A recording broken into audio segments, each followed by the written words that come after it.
Ah, Aulia, ambilkan dulu itu buku saja tuh.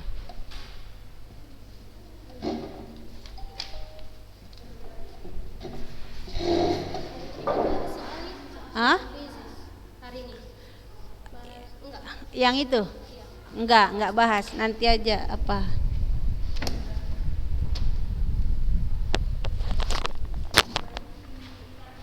Halo?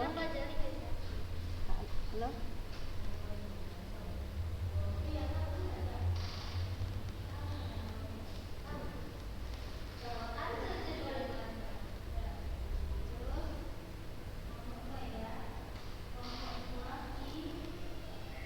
Halo?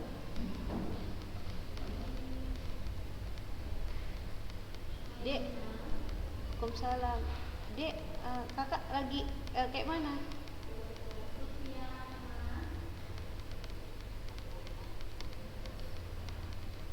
Berapa? 1.000. Oh dek, bisa tuh nanti kakak lagi ngajar loh. Bentar ya. Iya ya. Jam 12. Iya iya.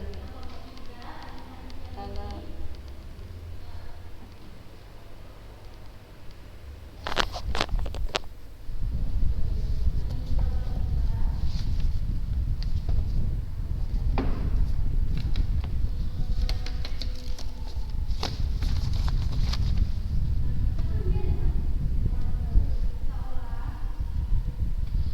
Assalamualaikum warahmatullahi wabarakatuh.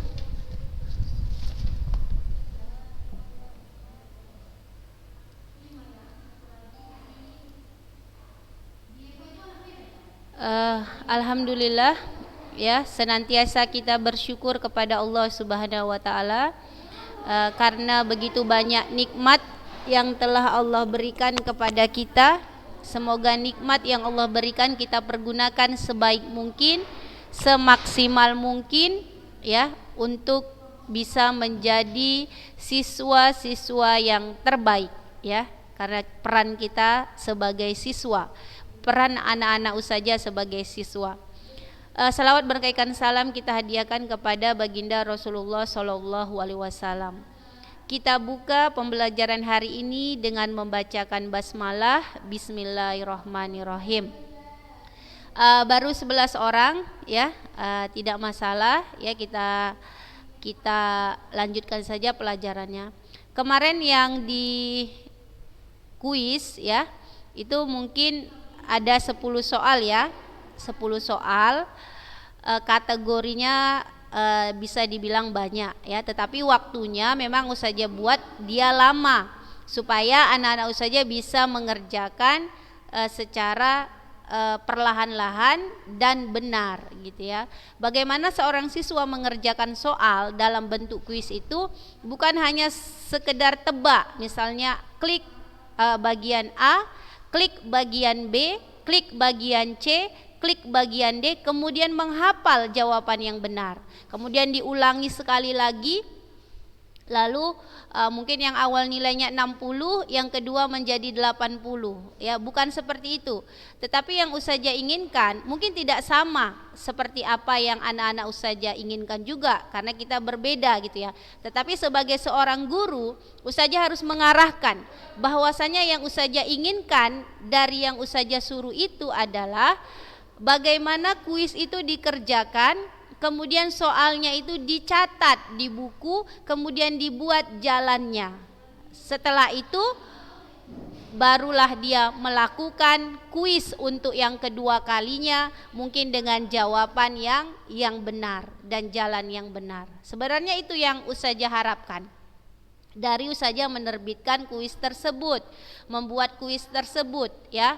Bukan hanya sekedar bermain ya, memang di situ ada unsur seperti bermain ya, kita dibawa seperti bermain. Mungkin kalau anak SMA itu sudah hal yang istilahnya agak seperti anak-anak gitu ya. Sekarang itu lagi tren di anak SD ya, atau anak SD, anak SMP pun mungkin masih menjadi tren. Mungkin kalau anak SMA kurang karena memang jiwa SMA itu belum bukan lagi untuk bermain, tapi dia untuk dibawa kepada keseriusan, ya, kedewasaan. Makanya Ustazah harapkan soalnya itu dicatat kembali. Kemudian ketika ada yang tidak paham atau ada yang belum dipelajari, bisa ditanyakan kepada gurunya, kepada temannya gitu.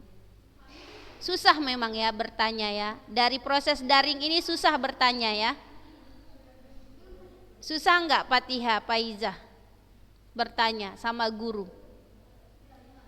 Susah ya Fatihah? Ustazah pengen gitu ya, merasakan apa yang kamu rasakan. Artinya Ustazah pengen menjadi siswa biar mengikuti proses daring seperti apa yang kalian rasakan gitu. Tapi Ustazah udah expired ya kan, istilahnya udah nggak bisa lagi gitu. Jadi pengen juga Ustazah kayak mana sih daring itu, sehingga Ustazah bisa merasakan apa yang kalian alami sekarang, sehingga Ustazah bisa membuat sebuah formula yang bisa membuat menarik belajarnya, suka belajarnya, gimana gitu. Istilahnya kalau bahasa sederhananya masuk ke dunia anak gitu ya kan, masuk ke dunia anak. Tapi susah kecuali Ustazah memang konsen di bidang tersebut. Apa yang dirasakan dulu? Di sini ada si Aulia ya, ayo apa Aulia yang dirasakan dengan daring ini? Oh iya. Kalau teman kita ya yang di sini dia nggak punya HP sendiri, jadi kurang leluasa dalam belajar. Dan yang punya HP sendiri pun mungkin kalau pengamatan Ustazah juga susah juga ya, punya HP sendiri pun masih banyak kendala, apalagi tak punya HP sendiri. Makanya yang punya HP sendiri bersyukur ya. Begitulah ya pada saat sekarang ini proses pembelajaran. Semoga anak-anak Ustazah tetap semangat, itu yang Ustazah harapkan. Oke, kita lanjutkan. Untuk bab fungsi itu sudah selesai ya. Pada fungsi inverse sudah selesai. Ustazah juga sudah memberikan rumus dalam mengerjakan soal. Tinggal anak-anak Ustazah yang menelaahnya, menelitinya. Makanya dari kuis itu sebenarnya Ustazah ingin lahir pertanyaan-pertanyaan. Ustazah ini kayak mana? Kok ini bisa dapat ini? Kok bisa begini? Tapi memang susah sih. Nanti kalian bertanya Ustazah nggak langsung jawab, ya? Atau gimana? Atau nanti kalian bertanya belum Ustazah baca dan sebagainya. Susah memang. Tapi sesusah-susahnya minimal di antara 30 10A 30 10B ada satu. Ustazah kuis itu nomor 9 kayak mana ya Ustazah? Kayak tadi si Aulia kan dia nanya, dia yang ditanya FOG inverse dari X. Terus ada juga F inverse-nya X-nya itu ada nilai angka 2. Walaupun itu hanya pertanyaan yang sederhana, tetapi seperti itulah yang harus dipahami siswa. Barulah Ustazah bisa, oh seperti ini gitu kan. Berarti nggak paham, makanya harus bertanya. Oke, rajin-rajin bertanya ya. Kalau nggak rajin bertanya susah. Matematika kalau nggak banyak pertanyaan mungkin nggak paham gitu ya. Tapi kalau misalnya pelajaran-pelajaran lain, pelajaran agama harus banyak bertanya. Tanya aja apa yang nggak tahu. Oke, kita lanjutkan untuk bab selanjutnya. Sebelum kita tinggalkan bab fungsi, ada yang mau menyampaikan sesuatu? Ada?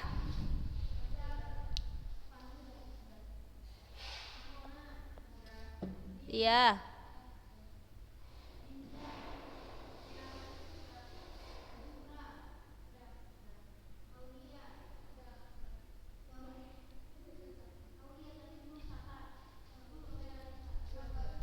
Ulangi Zahra. X kuadrat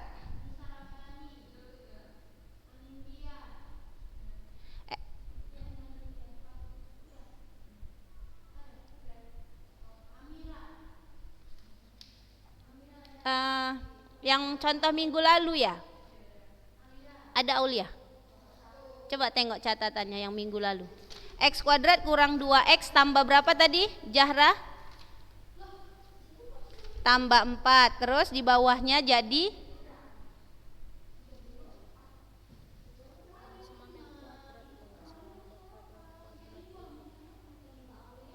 Jadi apa Zahra? Ulangi Zahra. Agak ribut di sini. Ayo.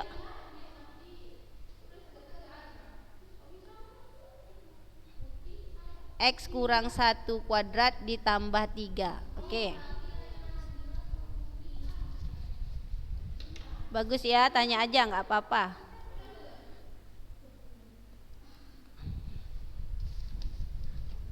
Nampak kertas ini?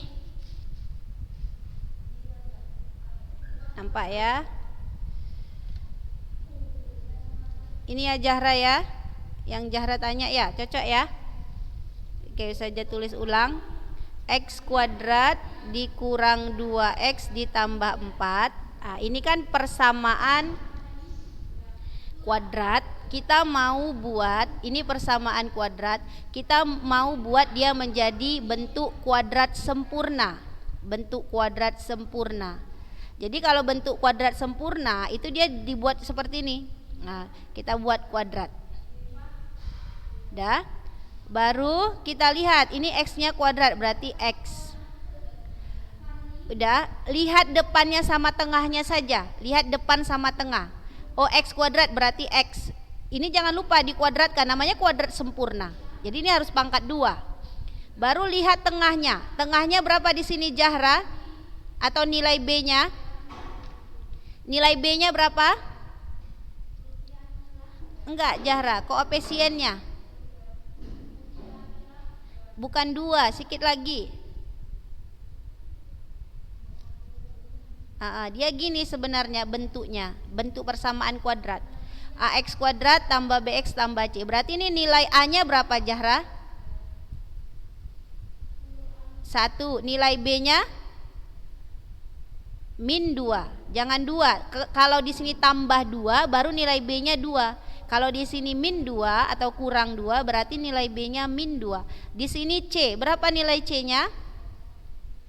4. Jadi dalam membuat kuadrat sempurna, kita hanya fokus pada si A dan si B. Ya, tengok depan sama tengah. Kalau konstanta bisa diseimbangkan bahasanya. Maka di sini X kuadrat kita buat X. Setelah itu, ini gak ada X ya. Setelah itu lihat B-nya. B-nya tadi min 2. Maka mencari untuk angka di sini, untuk mencari di sini nilai B-nya dibagi 2. Nilai B-nya dibagi 2. Untuk mencari ininya ya, kuadrat sempurnanya yang di ujung B bagi 2. B-nya kebetulan min 2. Min 2 bagi 2 jadi min 1. Maka di sini min 1 ya, berarti kurang 1. Ini kuadrat sempurnanya. X kurang 1 kuadrat. Baru kalau ini min 1 dikuadratkan berapa nilainya? Min 1 dikuadratkan berapa nilainya? 1. Ya, ini kalau kita jabarkan ini jadi X kuadrat. Jadi X kuadrat 2 kali X 2X kali min 1 min 2X. Min 1 dikuadratkan jadi positif 1. Ini sama ini kan belum sama. Kita kan mau membuat ini sama-sama ini. Tetapi setelah kita buat kayak gini dia masih kayak gini. Jadi butuh berapa supaya jadi 4? Butuh tambah 3. Nah, jadi kalau di sini tambah 3 udah samalah si ini sama si ini. Sama si ini juga. Jadi inilah bentuk kuadrat sempurnanya. X kurang 1 kuadrat tambah 3. Oke, coba satu lagi ya. Saja kasih X kuadrat dikurang 4X ditambah 8. Ayo buat kuadrat sempurnanya Zahra.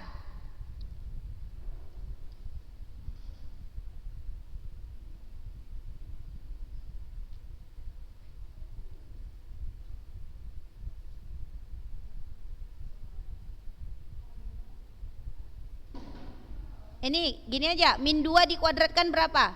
Min 2 dikuadratkan 4, berarti supaya jadi 8 tambah 4. Selesai kan? Nah inilah, ini sama ini udah setara dia, udah sama. Coba satu lagi.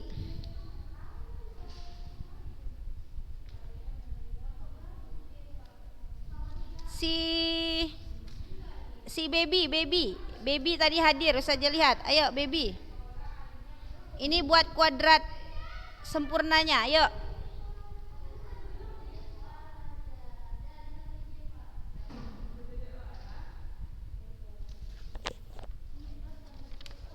X kuadrat X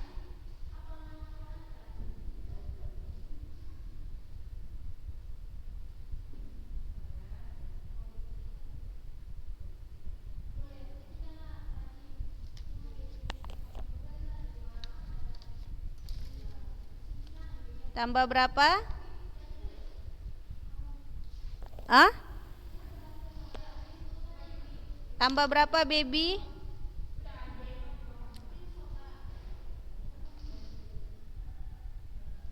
Tambah 3 ya, karena ini bagi 2, 6 bagi 2 3, baru kalau 3 kuadrat kan 9. Supaya jadi 10, supaya jadi min 10 kayak mana? Berapa Aulia?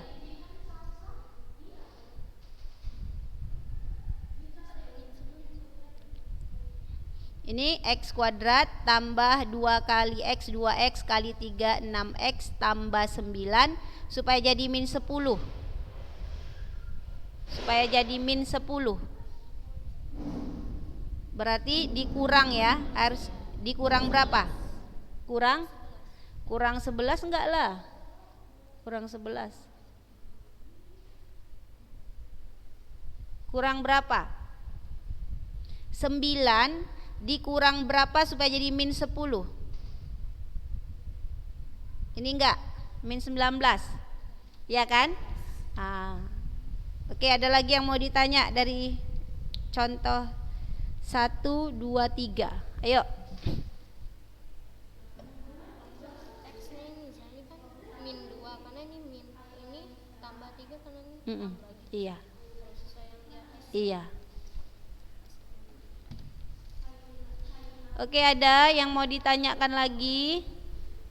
Sedikit tapi dapat lebih baik daripada banyak tak mengerti.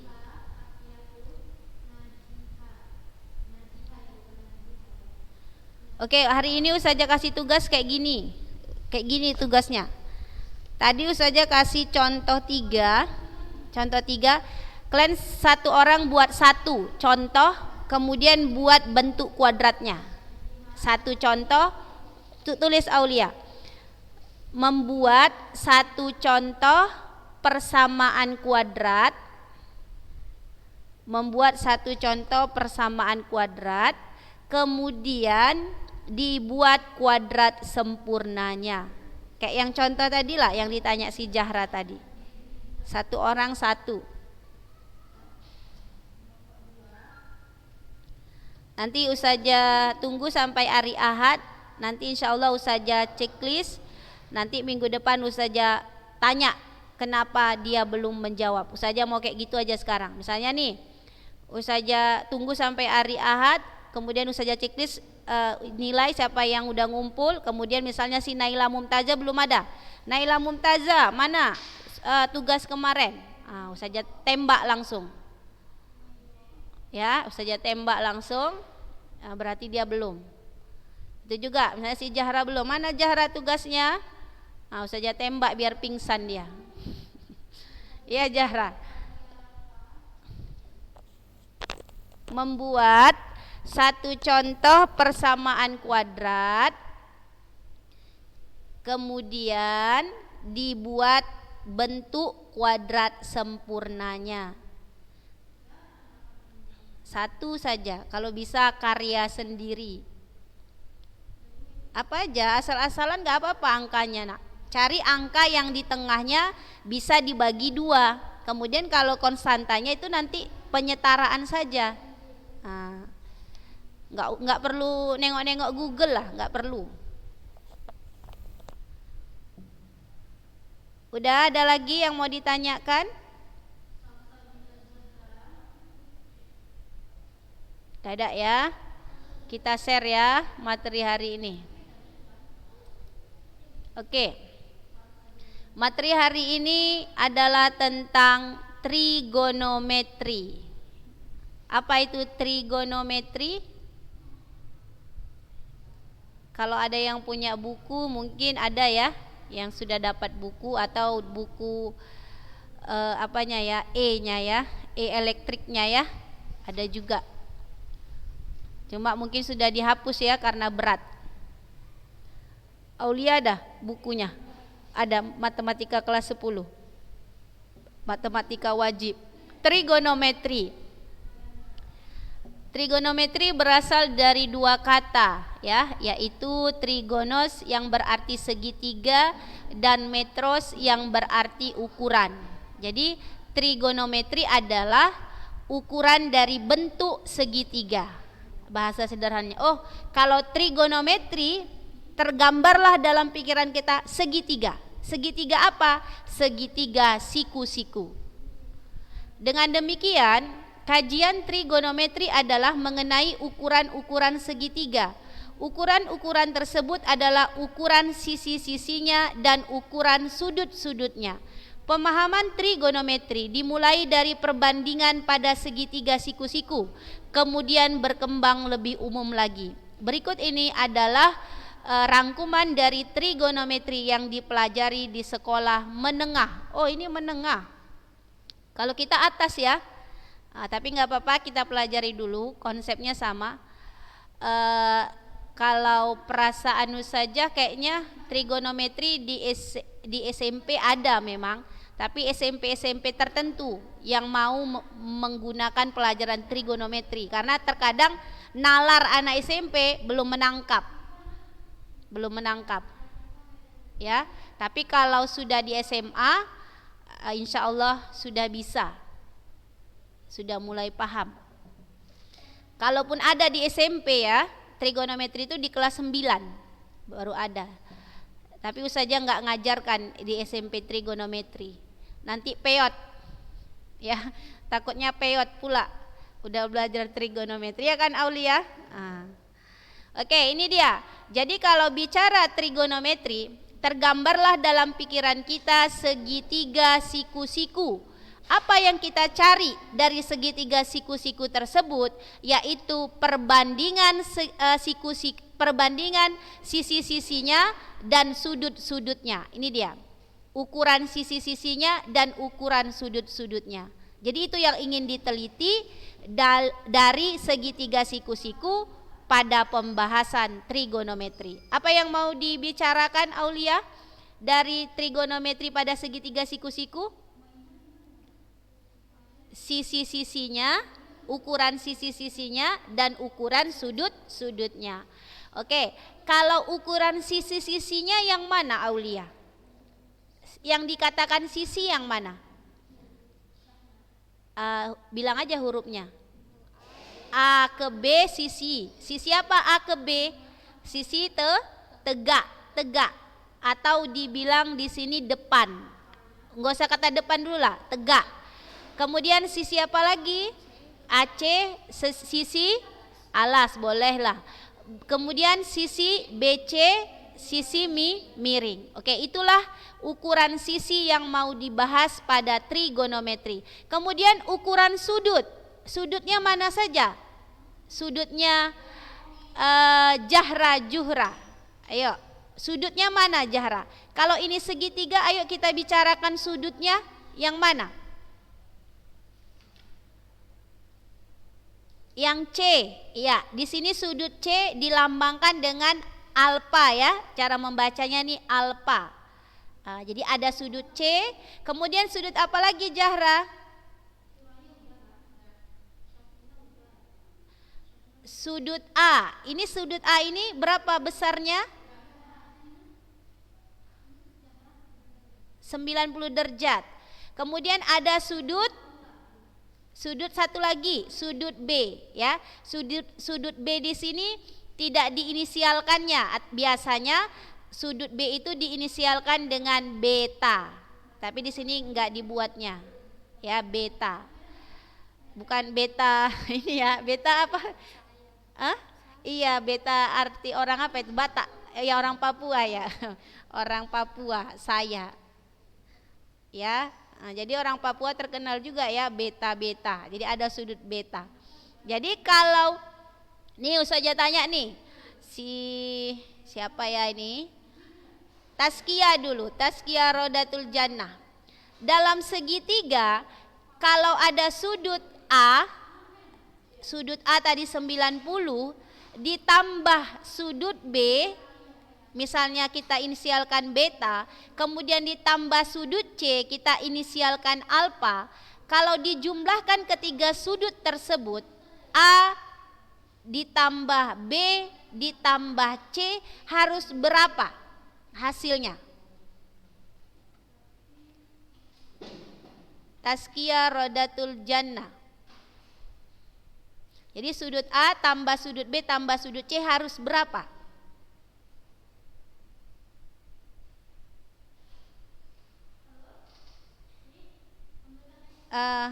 Kalau nggak tahu juga nggak apa-apa, bisa?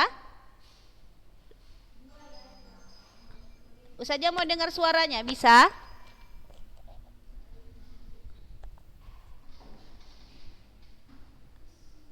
Bisa Tazkiyah?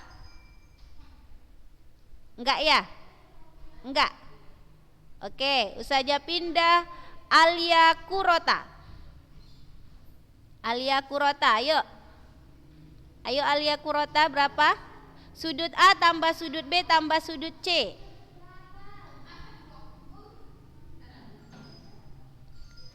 Alia Kurota. Konita Patin Suhaila. Berapa? Sudut A tambah sudut B tambah sudut C. 100? Iya, 180 ya. Jadi sudut A ditambah sudut B ditambah sudut C harus 180 derajat. Karena besar sudut segitiga itu 180. Mau segitiga siku-siku, segitiga lancip, segitiga tumpul. Pokoknya kalau segitiga jumlah sudutnya itu ketiga itu dijumlahkan harus 180. Oke. Paham ya?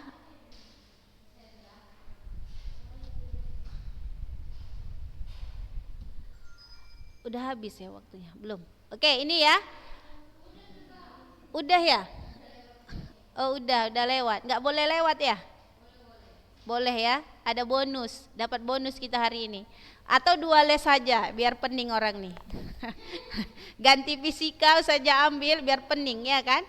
Jadi sin alfa, cos alfa, tangen alfa. Cara membacanya ya, sin alfa, cos alfa, tangen alfa.